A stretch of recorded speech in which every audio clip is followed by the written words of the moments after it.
नमस्कार दोस्तों, आपके अपने चैनल हमारे संस्कार में आपका बहुत बहुत स्वागत है। आज हम आपके लिए लेकर आए हैं मार्गशीर्ष मास कथा अध्याय 10। लेकिन उससे पहले अगर आप हमारे चैनल पर नए हैं और अभी तक आपने चैनल को सब्सक्राइब नहीं किया है तो आप सभी से निवेदन है, प्लीज़ हमारे चैनल को सब्सक्राइब करें, वीडियो को लाइक करें, ज़्यादा से ज़्यादा शेयर करें ताकि इस कथा के श्रवण का लाभ और लोगों को भी मिल सके। बेल आइकन को दबाना ना भूलें ताकि हमारी आगे आने वाली वीडियो की जानकारी आपको नोटिफिकेशन के जरिए मिल जाया करे। आपका यह छोटा सा प्रयास हमारे लिए काफ़ी मददगार साबित होता है, इसीलिए प्लीज़ अपना सहयोग और प्यार हमें ऐसे ही प्रदान करते रहें। कमेंट्स बॉक्स में जय श्री कृष्णा, हर हर महादेव लिखना ना भूलें। परम पिता परमेश्वर की कृपा आप सभी पर हमेशा बनी रहे। चलिए अब सुनते हैं मार्गशीर्ष मास कथा महात्म्य का आगे का वृतांत। श्री नारायण कहते हैं, हे मुने, उस तेज पुंज के सामने ध्यान और स्तुति करके खड़े हुए उन देवताओं ने उस तेजो राशि के मध्य भाग में एक कमनीय शरीर को देखा जो सजल जल थल के समान श्याम कांति से युक्त और परम मनोहर था। उसके मुख पर मंद मंद मुस्कान छाई हुई थी और उसका रूप परमानंद जनक और त्रिलोकी के मन को भी मोह लेने वाला था। उसके दोनों गालों पर मकराकार कुंडल जगमगा रहे थे। उत्तम रत्नों से बने हुए नूपुर से उनके चरणों की बड़ी शोभा बढ़ रही थी। उसी तेजपुंज में देवताओं ने मनोहर अंग वाली श्री राधा रानी को भी देखा। वे मंद मंद मुस्कान के साथ अपनी ओर देखते हुए प्रीतम को तिरछी चितवन से देख रही थी। उन श्रेष्ठ परमेश्वर और सुंदरी परमेश्वरी का दर्शन करके सभी देवताओं को बड़ा आश्चर्य और आनंद हुआ। उनके तो जैसे संपूर्ण मनोरथ पूर्ण हो गए थे। इसीलिए अब उन सभी देवताओं ने फिर से भगवान की स्तुति आरंभ कर दी।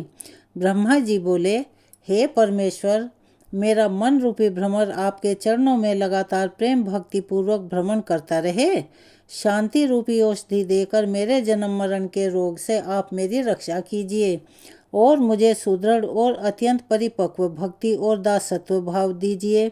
भगवान शंकर कहने लगे, हे प्रभु, भव सागर में डूबा हुआ मेरा मन रूपी मत्स्य सदा ही इस घोर संसार रूपी कुएं में चक्कर लगाता रहता है। सृष्टि और संगार यही इसका अत्यंत निंदनीय विषय है। आप इस विषय को दूर कर दीजिए और अपने चरणों की भक्ति मुझे दे दीजिए।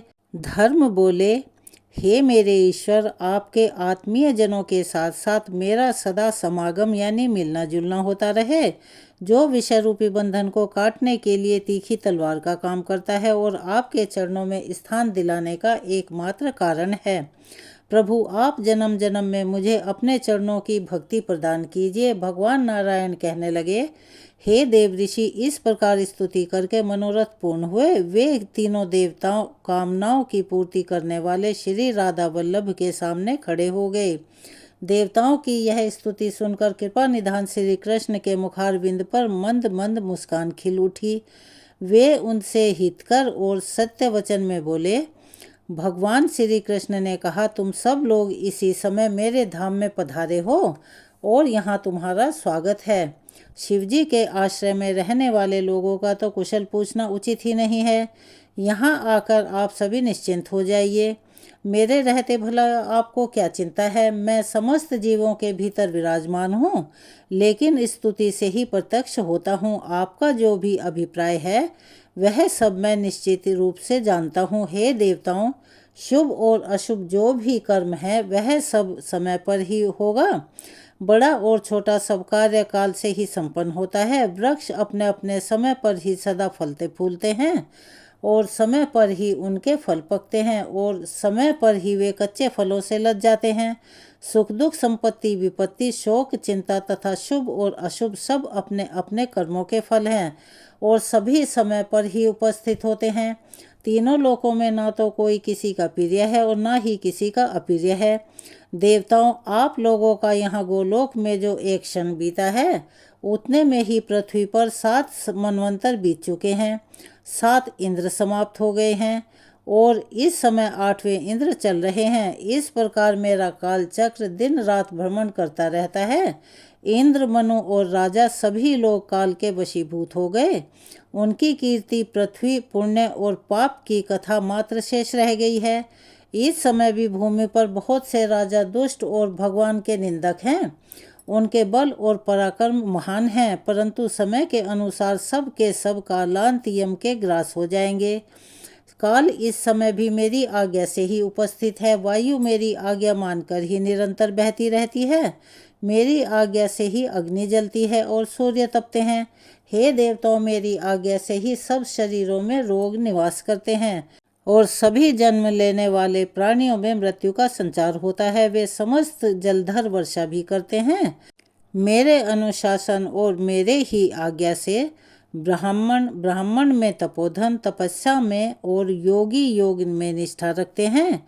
वे सब के सब मेरे भय से भयभीत होकर ही स्वधर्म कर्म के पालन में लीन हैं। जो मेरे भक्त हैं वे सदा निशंक रहते हैं, अर्थात उन्हें कोई भी चिंता नहीं रहती, क्योंकि वे कर्म का निर्मूलन करने में समर्थ हैं। देवताओं में मैं काल का भी काल हूँ, विधाता का भी विधाता हूँ, संहारकारियों का भी संहार, पालक का भी पालक परमात्मा परमेश्वर हूँ। मेरी आज्ञा से ही यह शिव संहार करते हैं, इसीलिए इनका नाम हर है। आप मेरे आदेश से सृष्टि के उद्यत रहते हो, इसीलिए विश्व सृष्टा कहलाते हो और धर्म देव रक्षा के कारण ही पालक कहलाते हैं। मैं अपने भक्तों के प्राण हूँ और भक्त भी मेरे लिए प्राणों के समान हैं। जो मेरा नित्य ध्यान करते हैं उनका मैं दिन रात स्मरण करता हूँ।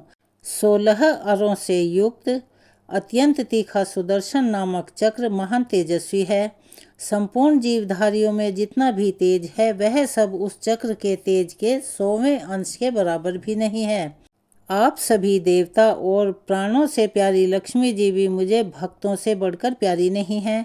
हे देवेश्वर, भक्तों का भक्ति पूर्वक दिया हुआ जो द्रव्य है उसे मैं बड़े प्रेम से ग्रहण करता हूँ, लेकिन अभक्तों की दी हुई कोई भी वस्तु मैं नहीं खाता।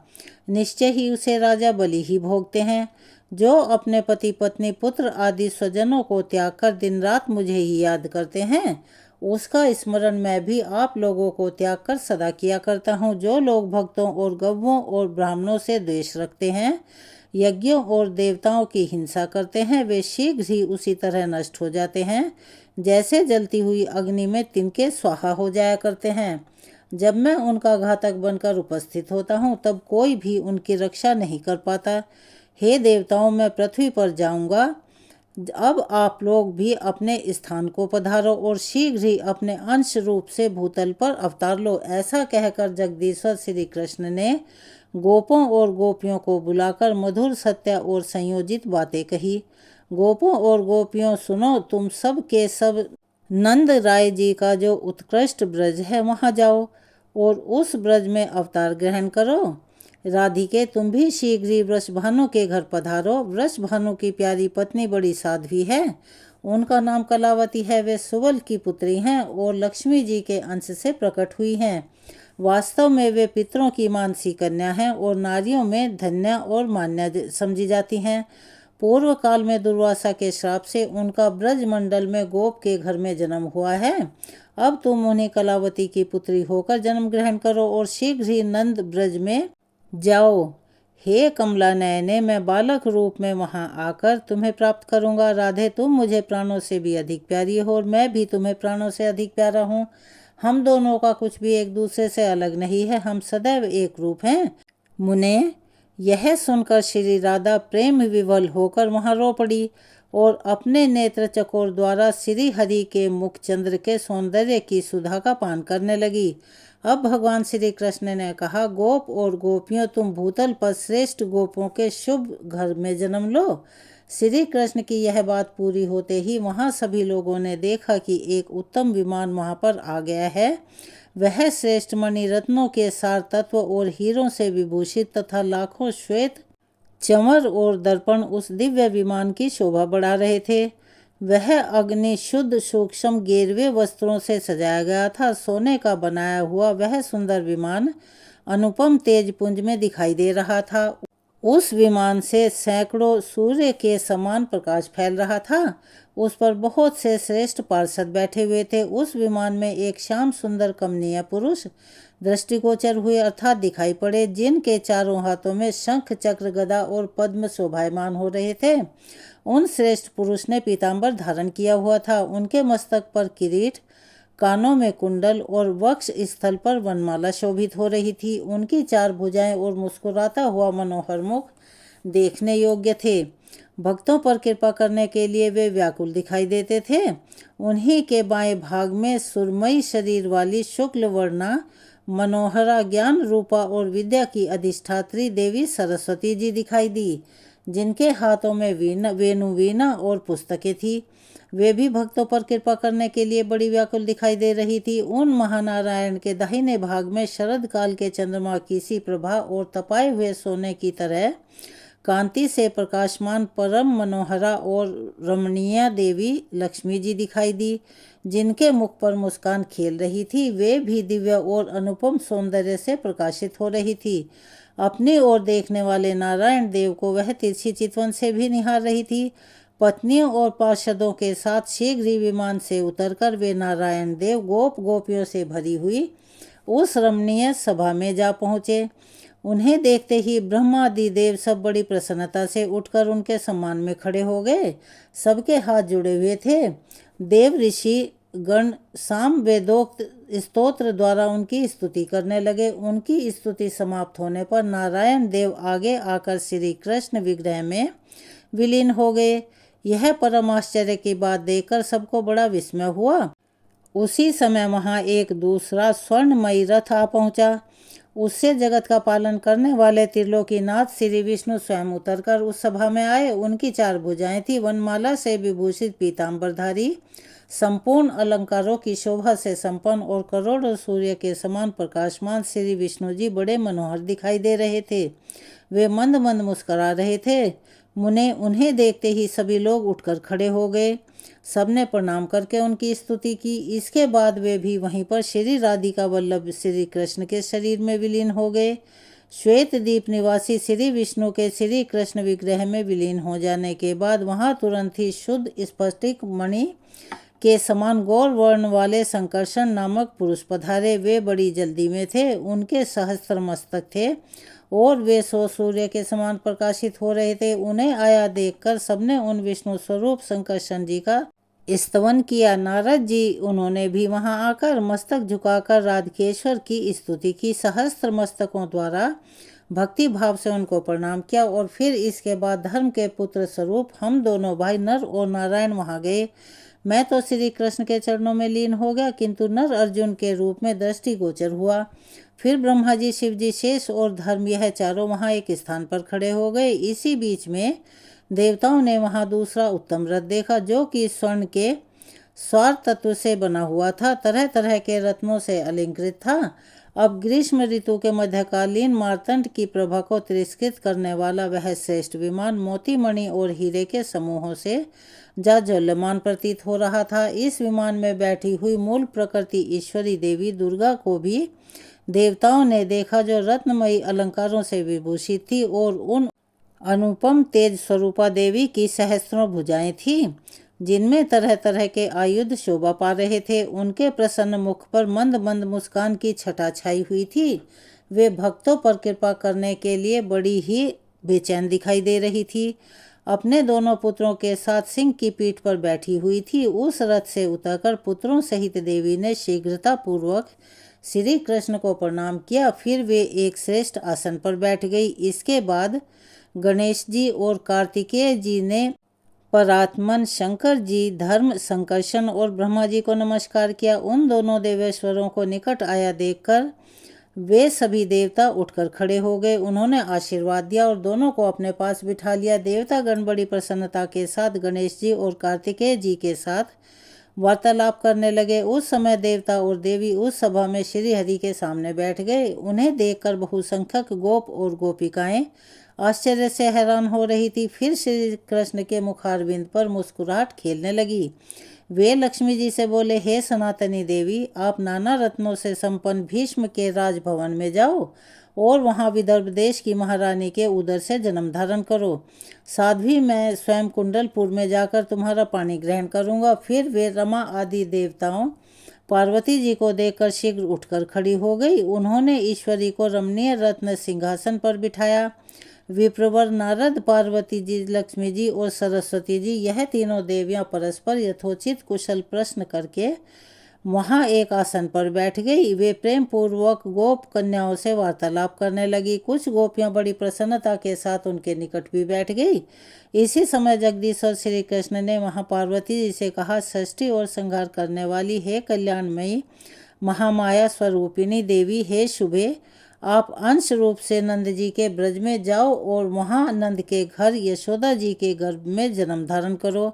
मैं भूतल पर गांव-गांव में आपकी पूजा करवाऊंगी। समस्त भूमंडल में नगरों और वनों में मनुष्य यहाँ की अधिष्ठात्री देवी के रूप में भक्ति भाव से आपकी पूजा करेंगे और बड़े ही आनंद से तरह तरह के द्रव्य और दिव्य उपहार तुम्हें अर्पित किया करेंगे। हे शिवे, आप जैसे ही भूतल का स्पर्श करेंगी वैसे ही मेरे पिता वासुदेव यशोदा जी के सूतिकागार में जाकर मुझे वहां स्थापित कर देंगे और आपको लेकर चले जाएंगे। कंस का साक्षात्कार होने मात्र से आप फिर से शिव जी के समीप चली आओगी और मैं भूतल का भार उतारकर अपने धाम में आ जाऊंगा। ऐसा कहकर श्री कृष्ण तुरंत ही 6 मुख वाले स्कंद से बोले, वसुरेश्वर, आप अंश रूप से भूतल पर जाओ और जामवंती के गर्भ में जन्म ग्रहण करो। सभी देवता अपने अंश से पृथ्वी पर आए और जन्म लें। मैं तो निश्चय ही पृथ्वी का भार हरण करूंगा। नारद ऐसा कहकर राधिका नाथ श्रेष्ठ सिंहासन पर जा बैठे। फिर देवता, देवियां, गोप और गोपांगनाएं भी बैठ गई। इसी बीच में ब्रह्मा जी श्री हरि के सामने उठकर खड़े गए और हाथ जोड़कर विनयपूर्वक उन जगदीश्वर से बोले। ब्रह्मा जी ने कहा, प्रभु, इस सेवक के निवेदन पर भी ध्यान दीजिए। हे महाभाग्य, आज्ञा कीजिए कि भूतल पर किसका कहाँ स्थान होगा। स्वामी ही सदा सेवकों का भरण पोषण और उद्धार करने वाला है। सेवक वही है जो सदा भक्ति भाव से प्रभु की आज्ञा का पालन करता है।